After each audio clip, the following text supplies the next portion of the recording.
পাগলা ভুয়া মুক্তিযোদ্ধা প্রমাণ আছে, আজকে প্রমাণ করে দেব। আমি 1971-এর ঘটনাকে মুক্তিযুদ্ধ বলি না, কারণ যেই যুদ্ধে আমাদের মুক্তি ঘটে না তারে মুক্তিযুদ্ধ বলাটা ভণ্ডামি।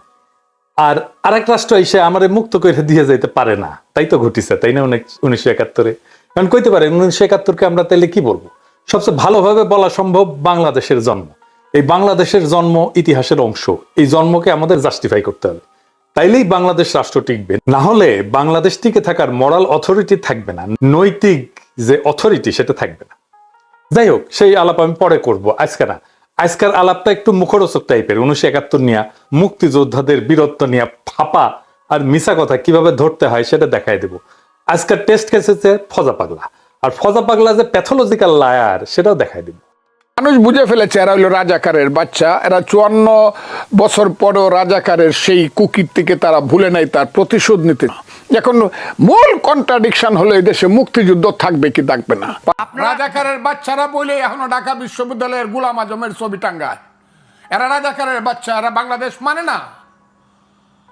যারা নিজামীর ছবি, গোলাম আজমের ছবি ওখানে টাঙ্গায় যারা, এরা বাংলাদেশ মানে না। এদের ভিতরে হইলো পাকিস্তান। গাছেরই গুড়ায় এরা সব ছাত্র শিবির থেকে বাইরে আসা ছেলে, অথবা জামাত থেকে অথবা জামাত গত 5 বছর যাবত এদেরকে এইসব আকাম কুকাম করার জন্য ট্রেনিং দিছে। এরা সব এক, এদের গুড়াটা এক। এখন এনসিপি হইতে পারে, তারা এবি পার্টি হইতে পারে, অন্য পার্টি হইতে পারে, বৈষম্য বিরোধী ছাত্র, কিন্তু এদের গুড়াটাও এক। হ্যাঁ, এরা ইয়াজিদের বংশ। বাংলাদেশের রাজনীতি এরা হলো ইয়াজিদের বংশ। এরা ইসলাম মানে না, এরা উমাইয়া, এরা হাশেমি বংশকে ধ্বংস করতে চায়। একমাত্র আক্রমণটা কোথায়? যে 47 আর 24 হইল আসল মুক্তিযুদ্ধ, আর 71 হইল ভাইয়ে ভাইয়ে ঝগড়া, এবং বিদেশে একটা দেশ চক্রান্ত করিয়া 71 করছে। এই 71-কে কলঙ্কিত করার জন্য, 71-এর মুখে কালি মাখানোর জন্য এদের সমস্ত প্রচেষ্টা। এবং ওই যে আপনি একটু আগে বলছেন কথাটা, ওনাকে জিজ্ঞাসা করছেন, যুদ্ধটা কিন্তু এইখানেই। What is the principal contradiction of a nation? 1971 সনে প্রিন্সিপাল কন্ট্রাডিকশন কী ছিল? 1947 সনে প্রিন্সিপাল কন্ট্রাডিকশন কী ছিল? আমাদের জাতির ভুল হোক শুদ্ধ হোক, সেটা ছিল হাত মে বেরি মুখ মে পান লড়কে লেঙ্গে পাকিস্তান। পাকিস্তানের সঙ্গেই পক্ষে আমরা ছিলাম, আর পাকিস্তান হবে কি হবে না এটা ছিল মূল কন্ট্রাডিকশন। 71-এর মূল কন্ট্রাডিকশন কি? 71-এর মূল কন্ট্রাডিকশন ছিল মুক্তিযুদ্ধ সঠিক না বেঠিক, পাকিস্তানি থেকে যাবে না মুক্তিযুদ্ধ করে বাঙালি জাতির একটা 1000 বছর পরে বাঙালি জাতির একটা জাতিরাষ্ট্র হবে। সেই 71-এর যে যুদ্ধটা, এটা সাধারণ যুদ্ধ না, 5ই আগস্টের যুদ্ধ না। কোথায় আপনি হিমালয় পর্বতের সঙ্গে আপনি টিলাকে দিয়ে কম্পিটিশন করাতে চান? এরপরে আপনাকে বলতে হবে আপনি সৎ চিন্তা করেন, আপনি তো অসৎ চিন্তা করেন। ফজা পাগলা একটা সাক্ষাৎকার দিচ্ছে বেকাত্তর টিভিতে, রণাঙ্গনের স্মৃতি এই সিরিজে তারে আনিছিল শফিক আহমেদ, এটা এই অনুষ্ঠান করতো। তো এই অনুষ্ঠান এতই গুরুত্বপূর্ণ মুক্তিযুদ্ধ চেতনা মারানিদের কাছে যে মুক্তিযুদ্ধ জাদুঘর, এই জন্য তারে পুরস্কার দিচ্ছে। দেখেন, তার মানে এই প্রোগ্রামে যা যা বলিছে সেসব গুরুত্বপূর্ণ কথা আমাদের আমলে নেওয়া উচিত। আসেন এগুলো আমরা দেখি, তা আগে তার কথা শুনি, তারপরে আমরা পরীক্ষা করে দেখি কথাটা সত্য আর মিথ্যা কিনা। সবাইকে সবিনয়ে অনুরোধ করছি, যারা ইউটিউব চালান বাংলাদেশে, আমরা জাতি হিসাবে কিন্তু খুবই ছোট হয়ে গেছি। পৃথিবীর মানুষ কিন্তু আমাদেরকে ইউটিউব দেখতে দেখতে মিথ্যাবাদী বলে, যে আমরা বাঙালিরা নাকি কোনো সত্য কথা কই না, ইউটিউবে সব মিথ্যা কথা বলি। আপনাদের কাছে যারা ইউটিউব চালান, যে যেখানে চালান, আমি হাত জোর করে বলি, আমি মনে হয় আপনাদের সবার চেয়ে বড় হব, যে আপনারা অন্তত মিথ্যা নিউজগুলো আপনারা দিয়ে না। আল্লাহর দোয়াই লাগে, দেশ শেষ হয়ে গেল। এবং এটা শুরু করছে মূলত স্বাধীনতা বিরোধী শক্তির যে ইউটিউবগুলো, মিথ্যা এবং জঘন্যতম সংবাদ দেওয়া এবং জঘন্যতম বা গালি দেওয়া ইউটিউবগুলো। আর দেশের বাইরে 2-3 জন, তাদেরকে আমি কি বলবো, এরা মানুষ নামের কলঙ্ক। এরা এটা শুরু করছে আজকে 2 বছর যাবত, এবং এই দেশটাকে এরা সাংঘাতিকভাবে কর্দমাক্ত করে ফেলছে, মিথ্যাবাদীর একটা দেশ হিসেবে পরিচিত করছে। আমি সবাইকে হাত জোর করে অনুরোধ করছি, যাদের হাতে ইউটিউব আছে, আমার কথাগুলো মিথ্যাভাবে দিয়ে না, আল্লাহর দোয়াই লাগে। আমার কথাগুলো মিথ্যাভাবে দিলে পরে কিন্তু মুক্তিযুদ্ধ আপাতত পরাজিত হয়ে যাবে। কারণ আমি একমাত্র ব্যক্তি যে বাঙালি জাতির মুক্তিযুদ্ধের যে সেই সংগ্রাম, মুক্তিযুদ্ধের যে সেই আকাঙ্ক্ষা, মুক্তিযুদ্ধের যে সেই ত্যাগ তিতিক্ষা, সেই কথাগুলো আমি রাজাকার এবং আলবদর এবং স্বাধীনতা বিরোধীদের গুলির হুমকির মুখে দাঁড়িয়েও, মৃত্যুর হুমকির মুখে দাঁড়িয়েও কথা বলছি। কাজেই যারা মুক্তিযুদ্ধে বিশ্বাস করেন, বাংলাদেশের স্বাধীনতায় বিশ্বাস করেন, সবাইকে আমি অনুরোধ করছি আমার কথাগুলো অন্ত মিথ্যাভাবে, ফেকভাবে অথবা এআই করিয়া যে কথা কোনোদিনই বলি না, সেই কথাগুলো আপনারা দয়া করে প্রচার করেন না, সর্বনাশ করেন না, তাইলে কিন্তু এই দেশে মুক্তিযুদ্ধের সর্বনাশ হয়ে যাবে। আমি মুক্তিযুদ্ধের খুব বড় মাপের মানুষ, সেটা বলছি না, কিন্তু যখন আলবদর রাজাকাররা বলছে, জামাতরা যখন বলছে এদেশে ৭১ কোনো যুদ্ধ হয় নাই, গণ্ডগোল হয়েছে এবং পাশের দেশটা গণ্ডগোল সৃষ্টি করছে, তখন আমি একমাত্র ব্যক্তি, যখন কেউ কথা বলে না তখন আমি বলছি এই আলবদর রাজাকারের বাচ্চারা এখনও কিন্তু মুক্তিযোদ্ধারা জীবিত আছে রে, যদি বেশি কথা কস তাহলে আবার দ্বিতীয় মুক্তিযুদ্ধ হবে। কাজে আমি সবাইকে বলছি আমাকে নিয়ে আপনারা অন্তত আমি যে কথাগুলো বলি ভুল শুদ্ধ সেই কথাগুলো আপনারা বলেন, কিন্তু আমার নিয়ে কোনো মিথ্যা স্ট্যাটাস বা মিথ্যা ফেসবুক করেন না, আল্লাহর দয় লাগে। এটা হলো আমার প্রথম কথা। ২ নম্বর কথা হলো রাজনৈতিক দল হিসাবে যেটা বলছেন, দেখেন আমার দুর্ভাগ্য কি, আমার দুর্ভাগ্যটা হলো আমি যাদের বিরুদ্ধে কথা বলি এখন কিন্তু আমার দল তাদের বিরুদ্ধে কথা বলা শুরু করছে, আজকে কঠিনভাবে বলছে। আমি যে ঢাকা বিশ্ববিদ্যালয়ের বর্তমান অবস্থা সম্পর্কে কথা বলি, শিবির টিবির মিলাটিলা, এখন কিন্তু রিজভী সাহেবরাও সেই কথাই একই কথা বলছে।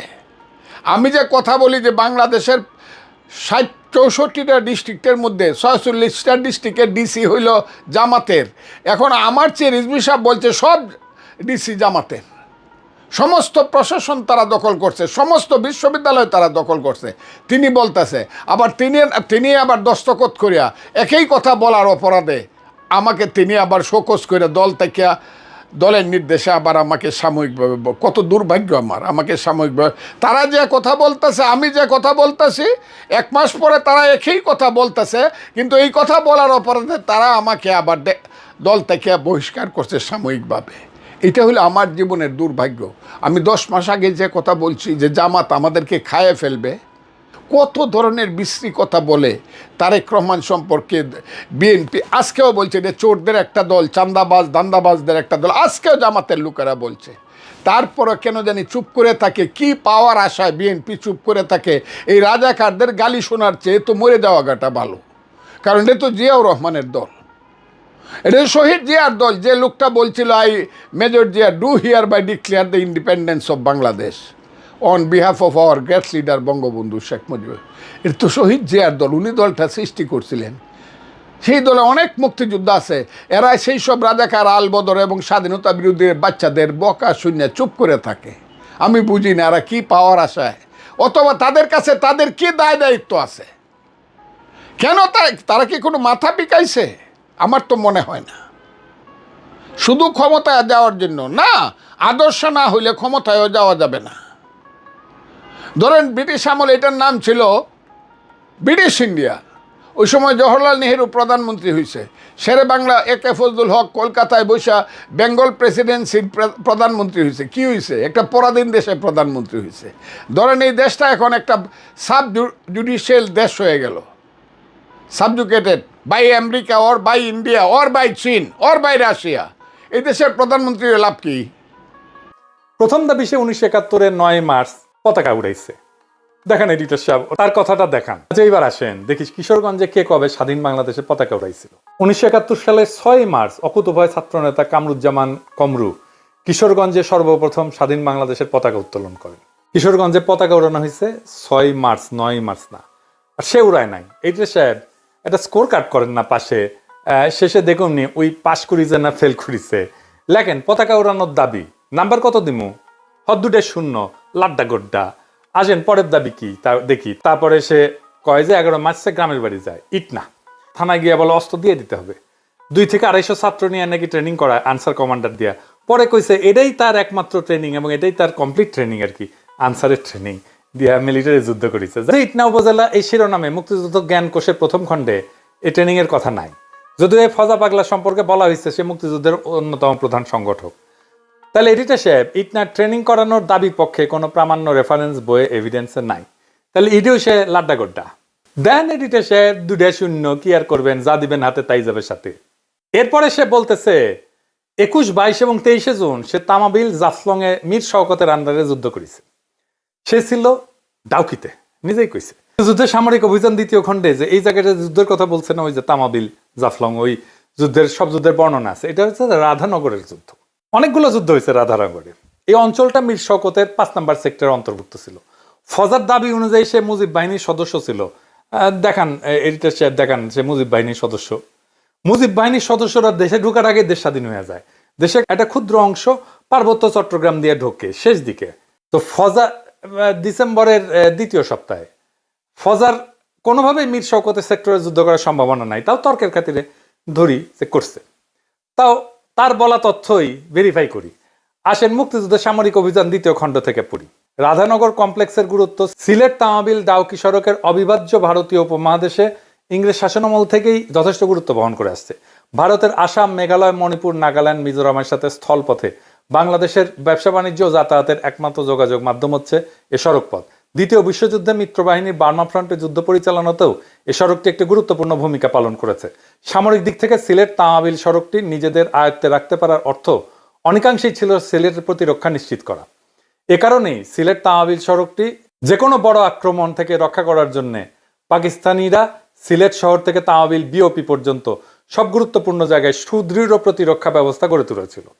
প্রতিরক্ষা অবস্থানগুলোর মধ্যে রাধানগর অবস্থানটি ছিল গুরুত্বপূর্ণ। কেননা মুক্তি বাহিনী কিংবা ভারতীয় বাহিনী যদি সিলেট তামাবিল সড়কের রক্ষণ ব্যবস্থা ফাঁকি দিয়ে সিলেট শহর পর্যন্ত পৌঁছে যায়, সে পরিস্থিতিতে রাধানগর থেকে অতি সহজে অল্প সময় সিলেট ডাউকি সড়ক পথে যে কোনো অবস্থানে আক্রমণ করা যায়।